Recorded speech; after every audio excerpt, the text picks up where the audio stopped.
This conversation, part one, is brought to you by the Riddell National Bank. Our conversation this evening is with Coach Schertz, head basketball coach, Indiana State University. Coach, I appreciate you taking the time to be with us this evening, or today, whenever you're watching this, because we're all over the world. That's awesome. And that, first thing, you don't look like a basketball coach. You remind me of Andre Agassi. So, first question is, how's your tennis game? Andre Agassi will be offended by that, probably. No, I hear that often. I don't like a basketball coach. I thought maybe my walking in, I might be a little more physically imposing in person, but I guess not.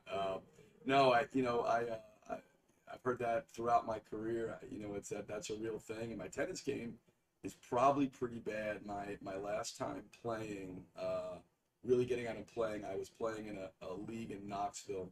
And they have different levels in those adult leagues. I was playing because of a friend of mine, and I was still at LMU, and I was playing the 4-5, which is like kind of teaching pros, guys like that, take it very serious. I was the opposite, and I was there just to have fun. I didn't have a bag. Guys had the AirPods in, they were running. They had racket bags with 75 things, and I had 2 rackets in my trunk and nothing. So I'm playing this match, and it's in the third set, and it's got to be 100 degrees, out in Knoxville on a weekend. And I look down, and my grip is just all red. It was white, but it was just blood soaked through my calluses. I didn't have any built up. And I'm like, what am I doing out here? And I'm playing. So I wound up winning the match in 3 sets. And I was told Natalia, I was like, I think my competitive tennis career is done. There's just no point in it. So. Probably pretty bad, although I probably need to get out and hit here at some point. I've had some opportunities. I'm looking forward to trying to get out here sometime in Terre Haute and hit the ball a little bit. Good. You got to know when to adjust your game, to go to switch levels, or to get out. Absolutely. And I quit at 37 because I was a half a step short of where I needed to be to get that return, and I said, okay. Yeah. I was always a guy who was I was told I was deceptively slow. People thought I was a step slow, and I was actually 2 steps slow. So I had deceptive speed, I guess. And but no, you got to know when to hang them up. And so yeah, that was kind of middle of that match. I was like, however this goes, this is probably the last time I'm gonna play competitive tennis. Just too much for me. So your formative years. What were they? Did you play besides tennis? What else did you play? I really didn't play much else.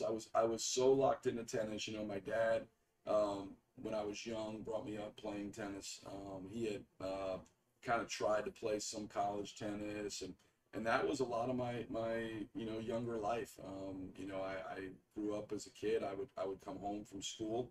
I lived in a town called. I was born in Brooklyn, and I grew up in Montauk, which is a town in Long Island, on the tip of Long Island. And my dad, I'd come home from school. My dad owned a business. He would pick me up, and I would do my schoolwork in the car. We'd drive about an hour and a half, 2 hours to Port Washington. I would do my schoolwork. We would get there. I would train for a couple hours, and we'd drive the hour and a half, 2 hours back home that night. Get back, get up in the morning, do it again. Weekends were spent playing tournaments. And then as I got to be about 12 or 13, I moved to a tennis academy. And I lived at Greenleaf Tennis Academy up in Haines City, Florida. So I left New York and moved to Florida, and then we moved to Boca Raton for better training purposes. So a lot of my younger life was built around tennis. And then once I stopped playing, tennis is such an individual sport, and fell in love with basketball first because when I stopped playing tennis, it was like where I have all this. I've grown up, with this incredible, capacity for work, love of competition, love getting out and kind of working on something. And what was I going to, put all that energy into? And basketball was just easy because there was a ball and a goal. And I really had never played before, so I was just starting from scratch, like myself. But I could go out and work on it. I could work on shooting. Obviously, I had pretty good hand-eye coordination. As returning serves, 120-mile-an-hour serves will give you pretty good hand-eye coordination. So I had pretty good hand-eye coordination. And I went out and just started working with a ball and a goal by myself, and then fell in love with the team aspect of basketball and being a part of a team and not being so individualized. Tennis you know, everything obviously, unless you're playing doubles, is all on you. There is nobody to help. You got to figure it out yourself. It's you, it's the opponent, and maybe the conditions. And you have to find a way through the competition, but everything rests on you. In basketball, it was the opposite. I thought it was just such a unbelievable team sport where everything was so interdependent upon one another, and the players were independent upon each other, and you play offense and you play defense. I just thought, you know, fell in love with being a part of a team and competing as a team, and being around different people, different personalities. It was refreshing coming out of, you know, playing probably from age, you know, 3 all the way to 15, 16 with just being tennis. That's cool. Because that was, you know, that was going to be, you know, what got you into it, what got your interest. You already answered that. Florida Atlantic. What got you to go to that? Convenience, well, yeah. Scholarship. Yeah, so it was actually I finished playing basketball, or I finished, you know, high school, and I wound up getting a scholarship to junior college basketball, and I went to County College of Morris in New Jersey, and I went there for a year, and I you know, was on that level was like Division II junior college, so I was on scholarship, and they put us to live with somebody, you know, in the town, and so I lived with actually the former mayor. I lived in his house, and I played a year at County College of Morris. We had a really good team. He had a good-looking daughter. He did not. He did not. He was. No, I wish it would have made a better story, but no, unfortunately. Like most of my life, it was just me, as single and as could be.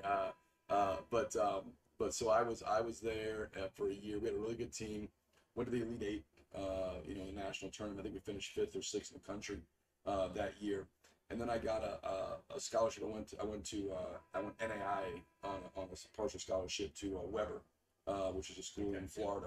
And I you know, played there, and wound up, you know, at that time, got married, had a child. So I was a sophomore, junior. I had a child young, and after my junior year, I had an opportunity to go to Florida Atlantic if I wanted to play my senior year and finish there, or I kind of a fluke of circumstance, got a chance to go as a graduate assistant to FAU, even though I hadn't graduated college. And so I was at least smart enough to know my career probably didn't lay in playing professional basketball. I was a good, you know, solid NAIA player, developed into that, but that was about my limit. And I really wanted to coach, and I thought I was going to coach high school. That was really the plan, was to graduate, you know, coach high school basketball, JV, try to work my way up to eventually being a college coach. And I got this opportunity to go as Too bad it didn't work out. Exactly. Yeah, it didn't work out quite the way I thought. And so, but it was a complete fluke. You know, my dad's not really into sports. He's a farmer. He knew somebody, you know, my dad would, at that time, had gone to farming and kind of off the grid. And so he knew somebody, though, at FAU who, you know, they knew I wanted to coach. They got me an interview, and they wound up, I'm sure they missed on a lot of people, because it was months after I interviewed, they wound up offering me the job. And so, but the caveat was I had to not play my senior year. And so I took it, and I went to FAU, and started off at 22 as a basically a graduate, since, you know, I was still technically a student, undergraduate student, and that was kind of how it started. And I wound up graduating from FAU. That's my alma mater, and that's really kind of where I grew up. You know, I kind of split time between New York, or really birth to 12, and then, you know, 12 to 25 in Boca Raton, Florida. 3 years as a grad assistant, 3 different places, grad assistant and assistant coach. Does that make you who you are today? I think it was a huge piece. I mean, you go in, it was. I remember just starting as a 22-year-old at FAU and going into my first coaches meeting, and I thought I knew basketball pretty well. You know, I played. I mean, not at a high level, but, you know, a year at junior college, 2 years at NAIA, and I thought I was a pretty cerebral player, and I knew I wanted to coach. And I remember going to that meeting, and just, it's like they were speaking, you know, Chinese. I had no idea what was being discussed. I you know, I was like, man, this is. So I just threw myself into it. I think it was a great time, because I was, you know, I was obviously just starting. I had a son, you know, I was married. I worked. I got up at 5 in the morning, and I went and worked at the athletic club in Boca. I folded towels, and I worked from 5 to 9, and I would go to school. And I went to school full time, and then I would, as soon as school was over, I was in practice. And then a lot of times, I wound up, I would go home, see the family. I'd go back to the office and work, and it kind of, fluke of circumstance. Assistant coach got sideways to the head coach, and he gave me all his responsibilities. So I wound up having to do scouting and a bunch of different things. At the end of the year, my first year, Coach Billerman, who had hired me, got fired. And so it was his 5th year. So I was 9 months in, and we got fired. And they retained one of the assistants, the one that had been sideways with the coach, and which is a whole different story. And they asked me to stay on, and they let go of their staff to stay on and help recruit until the new coach was hired. So I stayed on, and actually at 23 was on the road recruiting Division I. And then they hired a new coach, Sidney Green, who came in, and he met with me, and I think I wasn't really getting paid much. My father was always amazed that I got fired from a job that I didn't get paid for, but Sidney told me didn't want me back. The players really liked me, and he felt like, the players were kind of, obviously not winners. I think we use a different word, but they weren't winners, and if they really liked me that much, then that had to say a lot about me. So, yeah, obviously he's the boss, so I was let go. But Coach Billerman, who had hired me there, wound up helping get me on staff at Lynn University, which was really right across the street, just a mile away from FAU Division II. And I was hired, I was kind of like a graduate assistant, and Andy Russo brought me on, and again, just fluke of circumstance, they had a full-time assistant, and he was a head coach of a school in Delaware, NAIA school. Well, his transition to leave the job took a while, so when I started, I was the only one there, so I was doing all the recruiting and everything like that. And so by the time he got there, it was almost September. We had been together since May, and I was kind of full bore in recruiting. And so I was there 1 year. Then the second year, he left, and I kind of became the top assistant, and then took Queens from there. So those years were really I learned a lot. It was an incredible learning experience because I got to do so much that I wasn't ready to do, but from player development. Some of the best learning experiences. Absolutely. Yeah. Ton of pressure. You get thrown in the wolves, so you sink or swim. Exactly. It's like learning how to swim, getting thrown in the deep end, and that's kind of what it was. That's the way I would equate it. I didn't have I'm going to, learn this. I had a lot of friends that went, Division I, and they were the, 12th assistant, and they didn't really have any responsibilities. I was out on the road recruiting, making evaluations, doing scouting. I was doing individual workouts with players, with post players, with guards. It was an unbelievable learning opportunity because I was able to go and really, kind of try things. And then I've always been curious, so I would go around and visit with different coaches and try to pick up things philosophically. But those first 3 years, FAU, and the 2 years at Lynn were amazing for me because it gave me a great, kind of experience, a wide breadth of experience across really everything that you could do in college basketball. I really felt like I'm not saying I did it well, but I did it. And like you said, it was kind of just thrown in the fire, learn to swim, throw in the deep end and figure it out. And no floaties, no nothing, and that was kind of the way it was for me. But honestly, probably the best way to learn is that way. Yeah. You ended up at Lincoln Memorial as an assistant. When I head coach, I went to Queens as an assistant, okay, and then High Point as an assistant. Right. And then I went head coach at Lincoln Memorial. Wasn't very successful there. Yeah. 13 years, 9 postseason experiences, 7 times Atlantic Coast Conference Coach of the Year. So I'd say your early years, you learned quite a bit and learned how to deal with kids and how to teach kids and how to play the game. Yeah. I definitely had great experiences. I went from I spent 2 years at Queens, which is Division II at the time. It's Division I now. I worked for a guy named Bart Lundy. He hired me. That was my first full-time job. So I actually got paid. I actually got paid. It was at $12,000. It was amazing. I was so rich. I lived in a dorm, and at that point I had 2 kids. So I was living in a dorm with both my sons and my wife. We lived in a dorm, and I was making like $12,500. And and I was there for 2 years. And my second year I was associate head coach, and then at 27, we were really good. My second year, number one in the country most of the year. Bart got the job at High Point University, and so at 27 I became an associate head coach Division One, and I was there with him for 5 more years at High Point, which was again just unbelievable experience. Be 27 years old, be an associate head coach Division One, to have a lot of the responsibilities I had. Again, it was really a great learning lab for me. Bart gave me a lot of input, a lot of responsibility, and that was really good for me, and really helped mold me. And I learned some things that, man, I thought this was, and it wasn't. And there's other things that, I was able to grow and really learn, develop. So when I became a head coach at 32, I really wanted to become a head coach. That was kind of I was really conflicted, leaving High Point, where I was, like I said, I was an associate head coach. We were pretty successful. I think we were 88 and 67 there in my 5 years, and we'd done well. We'd had some success recruiting, success in the court, but I really wanted to try it myself.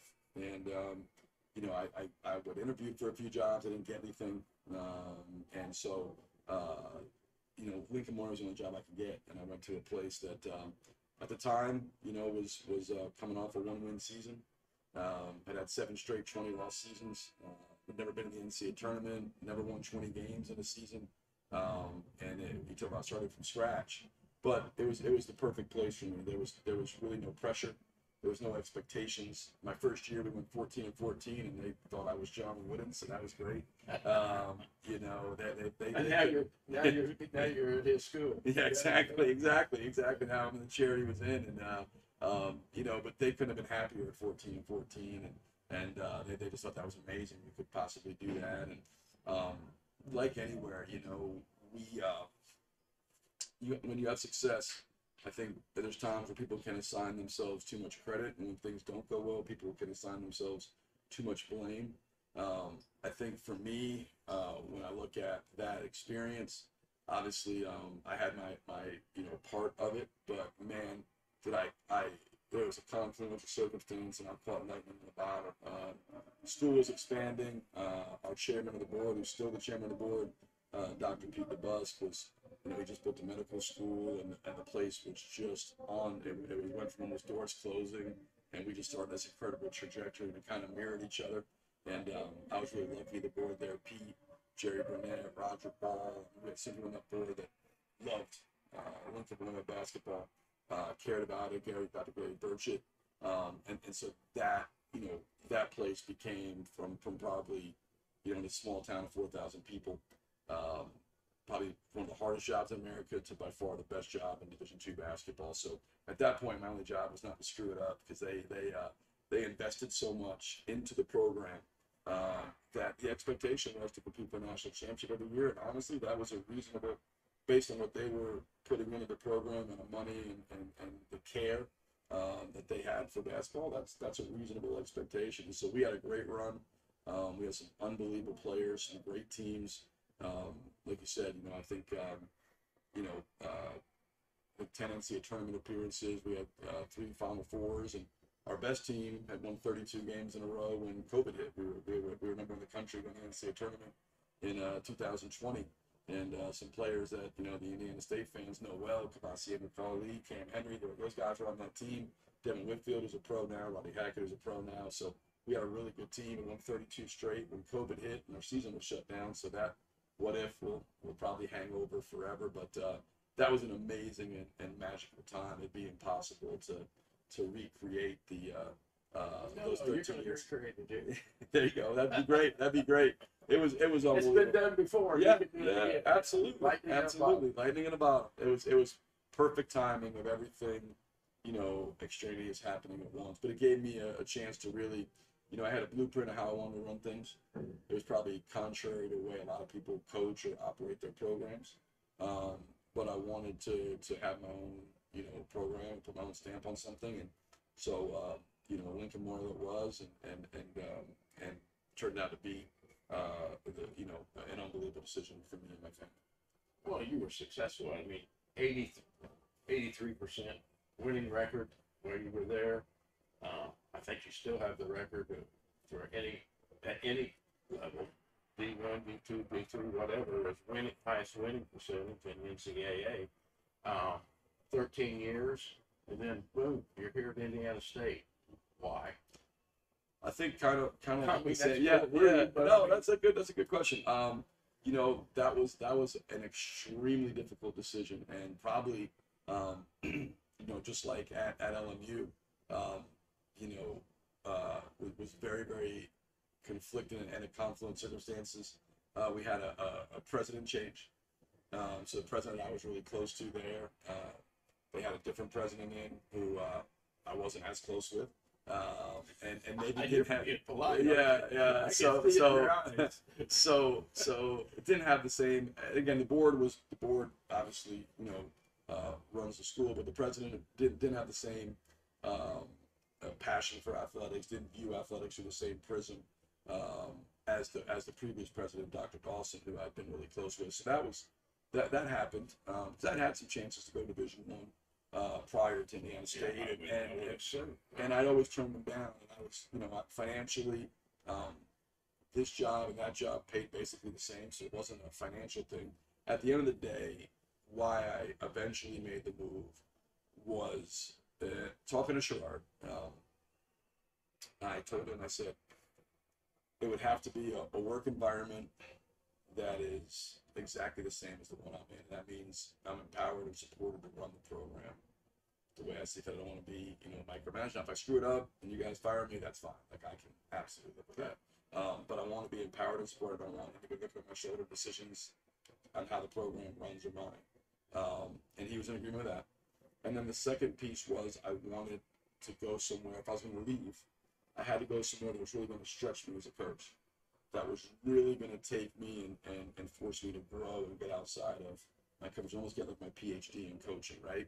And so Indiana State, you know, I'd heard, you know, and obviously I went from having a job where we had arguably the best resource in the country to a job where, man, that's, you know, even from the league standpoint. So how could that was going to be a challenge, and how good these coaches are. When I came to the league, I mean, at the time, you had obviously Ben Jacobson, who's a legend here in the Valley, Porter Mosier, who's rolling at Loyola. I mean, Darren DeVries, Brian. I mean, you go through the list. It's unbelievable coaches, programs, and so those two things together, the ability to have a work environment like the one that I was in, which I need to.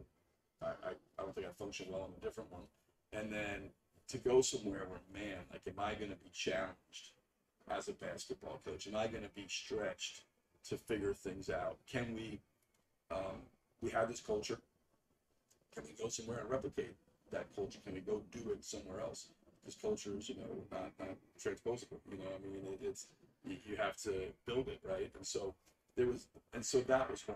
And then I knew coming here, I'd done my research. I knew I wanted to be somewhere that basketball really, really mattered. Because it did when I left Harrigan. It really mattered to people there. And it really matters in Terre Haute. When you go back to the history and tradition, John Wooden coached here, Larry Bird played here, the great teams, the Menser Red teams, the Jake Odom group in 10-11.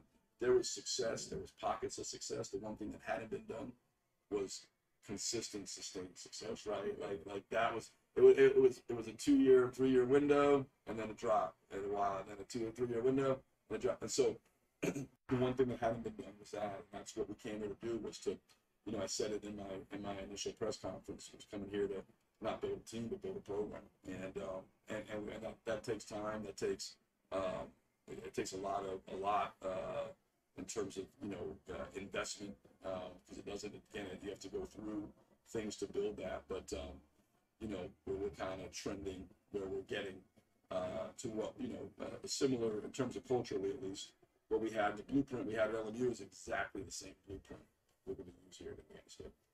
We're sitting here in part of the men's dressing room, and if you hear the noise in the background, there's a girls' game going on. Yes. And that's a program that's being rebuilt too. But so you came in here. Success aside, you've told us about basically about your style.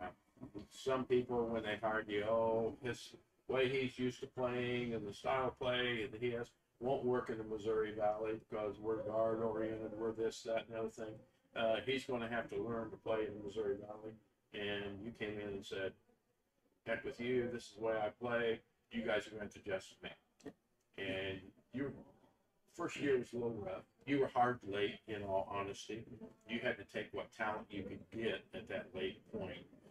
And you knew that a lot of those players weren't going to have that time. But you got an opportunity to do. Last year, you hit the ground your first year of your that had to be refreshing. Yeah, I think, we came in and it was a weird situation because Indiana State basketball was actually on pretty good, the last 2 years with Greg and his staff had been pretty good. I mean, 18 and 15 wins, a lot of good players, and back-to-back 11 and 7 in the league. So they were doing a good job. I obviously don't know the ins and outs of all that, and we don't need to rehash it. But when I came in, everybody was gone. I mean, I walked in April, and there was Julian, Larry, and Nick Hiddle. And everybody else was either gone, like Jake Arabia and Trey Williams. They'd already committed other places and signed other places, or they were in the portal. Cooper Neese, Tyreek Key, and so, I remember the first meeting with them, the first day I came in, which was, I think, March 16th. I told the team, I said, look, there's 2 boxes you got to check to be a part of our program moving forward. And that was, one was that you got to be and want to be a part of this culture that we're going to be building here, at Indiana State. It was going to be different than what it was before. That doesn't make it better what we're doing or worse than what they were doing. It just means it's going to be different, and you got to want to be a part of that culture. The second box was you got to fit into how we want to play from a talent and skill standpoint. And so when we really dug into it, we were able to, obviously Julian and Nick wanted back. Nick had been out with a back injury, so we didn't know. We weren't going to put him out there because we didn't know he was going to get healthy. That would have been disastrous. Julian was just such a good kid.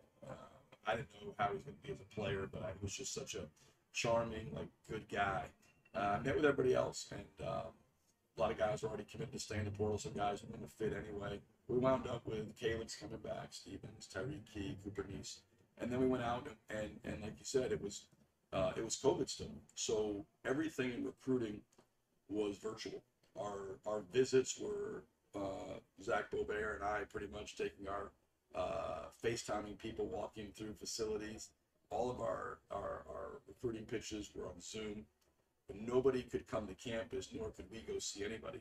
So as crazy as it sounds, a lot of these guys in year one, the first time that we were able to the first time I met a lot of our new players in person was the day they came to summer school. And I never saw them play in person until that day. And so I'm big, we talk about blueprint, number one for me in our program over everything else is relationships. Relationships coach to coach, player to player. I'm somebody that's really, really committed to that aspect of it. I'm gonna, and to not be able to sit down with people and really explain who we are. We hit some and we missed some, the first year. But at the end of the year, I knew we had some guys who would fit, culturally, how I wanted to run my program. And I told Schertz, which went back to our initial conversation, we're going to have to reboot this. And I mean, some of these guys are not going to be back. And it wound up being a pretty big group, I think 6 that went in the portal. And, but that was necessary. Otherwise, we would have continued a trajectory, that wouldn't have been good for the State's basketball. So coming into year 2, that was terrific in terms of being able to add the right pieces. We knew we actually were able to bring back, I think, 7 of our top 8 scorers from that previous team. When you look at it, Cooper Neese graduated, could have left, came back. Caleb Stevens could have graduated, left, and came back. Cam Henry could have graduated. Those guys came back. Up and down the line of guys. So 7 of our top 8 scorers returned. And then we're able to add guys like Robbie Avila, Kavasi McCauley, even guys like Caleb Knight, Trent Gibson, Jason Kennedy, we go down the list. we were able to get our kind of guys, guys that were able to fit culturally, and we took a big step forward. And then obviously, that helped us in this recruiting class because I think guys were able to see more of how we want to play. The first year, we got through, June and July, and we really, with that team, we weren't from a talent standpoint going to be that good. I don't know what our ceiling would have been, but obviously we kind of built everything around Tyreek. He was playing the point for us and facilitating, and he was. We're going to obviously build a lot of our offense around him, majority around him. And when he went down a week before the season with a season-ending injury, that changed us. Just like when Robbie doesn't play, we have to change. Like, what's your, so the menu changes, and so, but the difference was Tyreek's was season-ending. So we weren't able to play the way we want to play. We had to kind of play differently, play through a lot more post-ups. It's my job as the head coach always to figure out how we're going to play that gives us the best chance to win. It's not about, always being aesthetically pleasing.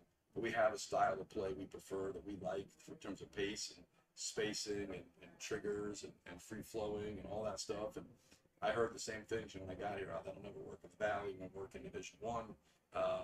Guys aren't going to want to play that way where they don't dominate the ball because guards want to dribble the ball and dribble the air out of it defensive Valley. Yeah, exactly. Defensive Valley are too sophisticated for that. It's too slow a league. I mean, all the different stuff. And honestly, I was as curious as anybody. In terms of all right, that's part of the reason for the job. Was Valley's a great league. There's great coaches. We had a style of play we want to play. We couldn't really get to in year one. Year two was much more in line with who we want to be. I think we averaged 79.5 points a game, and when that opened up the door here to the next recruiting class of guys going, okay, this style of play, made 343s, led the country in 2-point percentage. Pace of play was this. And guys can see, we had, obviously a bunch of guys go pro after last year that graduated, and so that makes you more attractive. Winning, style of play, amount of pros you're producing is really what the recruits are looking at in terms of, all right, when I'm making a decision, where am I going to kind of push my chips into? This conversation, part 1, is brought to you by the Riddell National Bank.